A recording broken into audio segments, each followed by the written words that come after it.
ടൂറിസമാണ് അവരെ വരുമാനം. അതാ അവർക്ക് അതുകൊണ്ട് അവർ ഈ വലിയ പരിപാടികളുണ്ടാക്കി. ഇനി എണ്ണ പരിപാടി നിൽക്കുമോ? ഇനി എണ്ണ പരിപാടി എണ്ണയുടെ കാര്യം അതുകൊണ്ടാണ് അവർ കുറെ നാളായിട്ട് പറയല്ലേ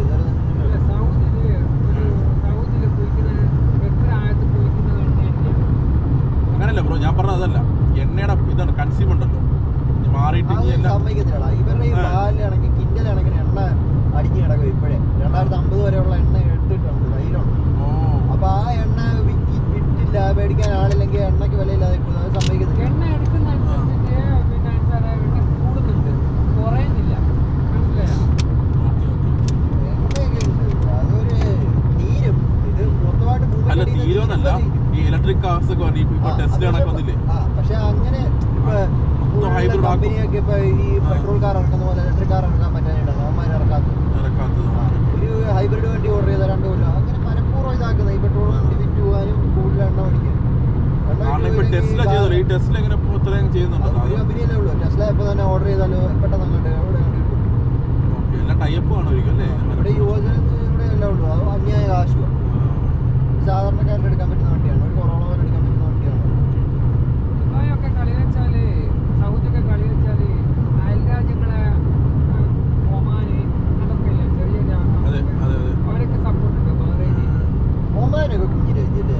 ഒമാൻ കുഞ്ഞു രാജ്യമാണ്. ഒമാന് ജോർദാനൊക്കെ പാവപ്പെട്ട ഒമാന് നല്ല സൈറ്റ്, നല്ല രാജ്യമാണ്. ജോർദാന് പാവപ്പെട്ട മനുഷ്യരുണ്ട്. കേരളം പോലെ തന്നെയാണ് കേരളം. ഫ്ലൈറ്റിൽ പറന്നു പോയി ഞാൻ താഴോട്ട് നോക്കും, വെറുതെ മരുഭൂമി മാത്രമേ ഉള്ളൂ. ഒമാനിലോ? സലാല എന്ന് പറഞ്ഞ പ്രദേശം മാത്രമാണ് കേരളം പോലെ, അല്ല ഫുള്ളല്ല. ഭയങ്കര ചുമ്മാ ഇങ്ങനെ കിടക്കുക, മണലാരന്റെ മാത്രം ഇങ്ങനെ. നമ്മള് പേടി വരും, അയ്യോ ഇവിടെ കാണാൻ ആയി കഴിഞ്ഞാൽ നമ്മൾ എങ്ങനെ രക്ഷപ്പെടും? വീട് പോയാലേ? വീട് പോയതല്ല, ഇപ്പൊ നമ്മളവിടെ പെട്ടുപോയാല് ഒരുപാട് ഒന്നുമില്ല. ഞാനിവിടെ കാനഡ ഇറങ്ങുന്ന സമയത്ത് വലിയ ഭംഗി തോന്നിയിട്ടില്ല എനിക്ക്. പക്ഷെ അതേ പകരം സിംഗപ്പൂരൊക്കെ ഇറങ്ങുമ്പോൾ നല്ല ഭംഗിയാണ്, പച്ചപ്പൊക്കെ. പക്ഷെ കാനഡ ഞാൻ അവിടെ പോയിട്ടുണ്ടല്ലോ 2 പ്രാവശ്യം. 2016 ജോലിക്ക് വേണ്ടിയിട്ടാണ്. എന്റെ ഡ്രീം കൺട്രി അവിടെ. സിംഗപ്പൂർ ഭയങ്കര റിച്ച് കൺട്രിയല്ലേ, ഭയങ്കര റിച്ച് അല്ലേ? ഞാൻ ജോലി തപ്പാൻ വേണ്ടി പോയതാ. വിസിറ്റിംഗ് വിസ എടുത്ത് പോയതാ. അവിടെ അഡ്മിൻ ജോബിനൊന്നും വലിയ സ്കോപ്പില്ല. എന്നാലും ഞാൻ ശ്രമിച്ചതാണ്. കിട്ടുകയാണെങ്കിൽ സെറ്റ് ഭയങ്കര കിടുന്ന രാജ്യം. അവിടെ പക്ഷെ ഇങ്ങനെ കാറൊന്നും എടുത്ത് പോകാൻ പറ്റില്ല, ഭയങ്കര എക്സ്പെൻസ് അല്ലേ ബ്രോ? പക്ഷെ കാർ മേടിക്കുമ്പോൾ ഒരു കാറിന്റെ ഒരു പെർമിറ്റ് മേടിക്കണം. കാറിന്റെ വില തന്നെയാണ് പെർമിറ്റിന്റെ വില. അപ്പൊ 2 ഇരട്ടി പൈസ. അങ്ങനെയൊക്കെ ഉണ്ടോ? പക്ഷെ ട്രാൻസ്പോർട്ട് ഈസിയാണ്. ട്രാൻസ്പോർട്ടേഷൻ ഈസിയാണ്. അവർ ഉദ്ദേശിക്കുന്നത് അവിടെ കാർ ഇല്ലാതാക്കാന്നുള്ളത്. മറ്റേ എവിടെയെങ്കിലും പോകണമെങ്കിൽ ഇറങ്ങി കറക്റ്റ് അവർ ലൊക്കേഷൻ കാണിച്ചിട്ട് ഇപ്പം അവിടേക്ക് പോകണമെങ്കിൽ മെട്രോ തൊട്ടടുത്ത് തന്നെ ഉണ്ടാവും. ഏറ്റവും വിലയുള്ള ബസ് ഈ മലേഷ്യൻ എയർലൈൻസ് ഒക്കെ ഓർമ്മ ഉണ്ടോ? മലേഷ്യയിൽ 2014 മിസ്സിംഗ് ആയത് എന്ത് സംഭവിച്ചാണോ? അതിന്റെ ഒരു വിവരം 265 പാസഞ്ചറെ ചിലപ്പോൾ ആലോചിക്കുക എവിടെയെങ്കിലും കുടിക്കിട്ട് അവർ ജീവിക്കുന്നുണ്ടെങ്കിലോ. അതിന്റെ അവശിഷ്ടങ്ങൾ കണ്ടെത്തിയോ?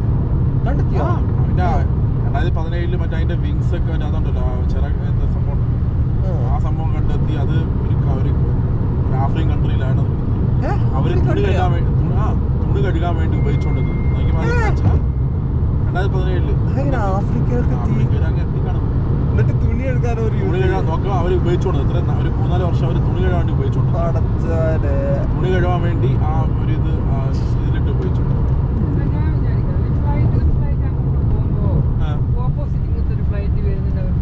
അങ്ങനെ കൂട്ടിയിടിച്ചിട്ടുണ്ടല്ലോ 2000 ഇന്ത്യയിൽ ഭയങ്കര 1996 പോയിണ്. 96 കണ്ടിട്ടുണ്ടോ? 96 ഫ്ലൈറ്റ് ആക്സിഡന്റ്. അതിലാരും ജീവിതമില്ല. വേറെ ഒരു സംഭവം അറിയാവോ? ഈ മലേഷ്യ എയർലൈൻസ് ഉണ്ടായ ശേഷം അടുത്ത നെക്സ്റ്റ് ഇയർ 2015 ജർമ്മനിയിൽ ആൽപ്സ് പർവ്വതമുണ്ടല്ലോ, അവിടെ കൊണ്ട് ഇടിച്ച് കയറ്റി ഒരു ഭ്രാന്തൻ പൈലറ്റ് എന്ന് പറഞ്ഞാൽ തലയ്ക്ക് സുലത്തോ അയാളാണ് ഡ്രൈവ് ചെയ്ത് നോക്കിയത്. ആലോചിച്ചോ? ഈ അടുത്ത് നേപ്പാളിൽ കുറെ ആൾക്കാർ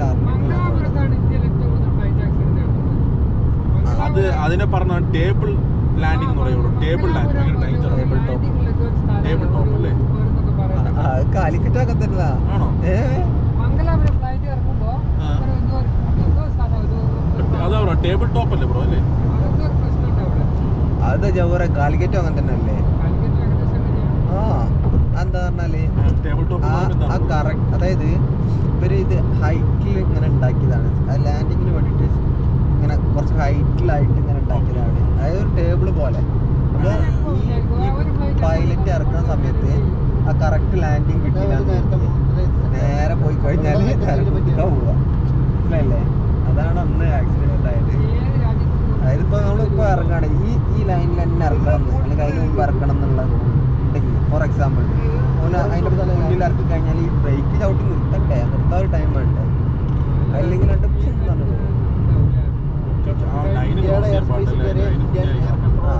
അതായത് ആ നിയന്ത്രണ എല്ലാത്തിനും ഫ്ലൈറ്റ് നിർത്താൻ ടൈമും കാര്യങ്ങളൊക്കെ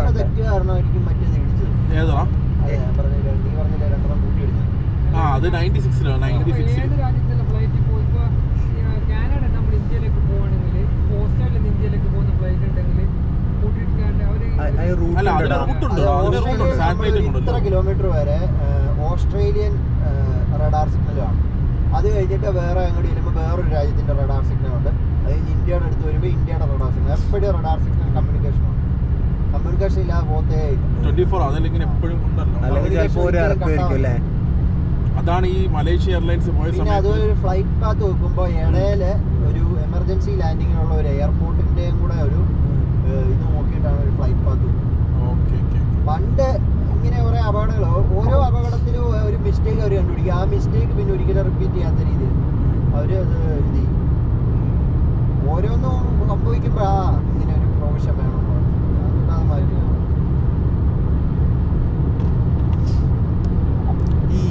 സെലിബ്രിറ്റീസ് ഒക്കെ ഏതൊക്കെ രാജ്യത്ത് എങ്ങനെയൊക്കെ പോകുന്നില്ലേ ആലോചിക്കുമ്പോ.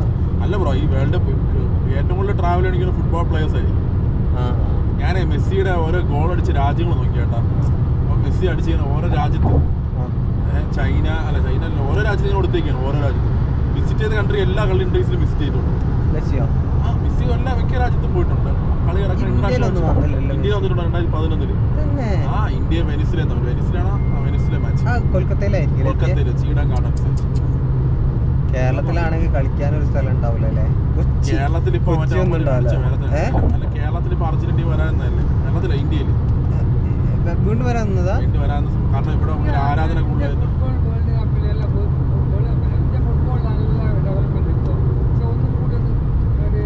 രാഷ്ട്രീയം ഒന്ന് ഒഴിവാക്കിയാ മതി അല്ലേ? സത്യം. ഇപ്പൊ 90 ആയില്ലേ ബ്രോ? 99 അല്ലേ?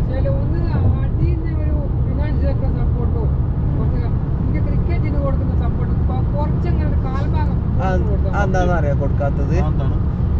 ക്രിക്കറ്റിലാണെങ്കിൽ 7 ഓവർ കഴിഞ്ഞാൽ പരസ്യം കാണിക്കുക. ഫുട്ബോളിൽ അങ്ങനെ പറ്റൂലല്ലോ.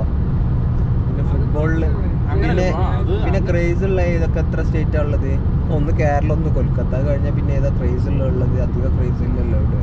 പക്ഷേ കാര്യമുണ്ട് ബ്രോ, ഇന്ത്യ ഒന്ന് വേൾഡ് കപ്പിലല്ല, ഇന്ത്യ ഏതെങ്കിലും ഒന്നിനും കയറി കഴിഞ്ഞാലേ പിന്നെ അത് തനി വന്നോളൂ. പിന്നെ എങ്ങനെയാണ് ക്രിക്കറ്റ് പോപ്പുലർ ആയത്? എങ്ങനെയാണ് ആ 83 വേൾഡ് കപ്പ് കഴിഞ്ഞ് കുറച്ച് കഴിഞ്ഞപ്പോഴാണ് അതായത് അന്നൊക്കെ പണ്ടത്തെ എനിക്കിങ്ങനെ ആലോചിക്കുമ്പോൾ എന്താ അന്നൊക്കെ ജീവിച്ചത് അത്ര നല്ലത്. കാരണം നമ്മള് പിന്നെ എന്താ പറയാ, ഈ ശനിയാഴ്ച ആയാലും രാവിലെ കളിക്കാൻ പോകും, നട്ടുച്ചക്ക് കളിക്കും, മാച്ച് ഉണ്ടാവും.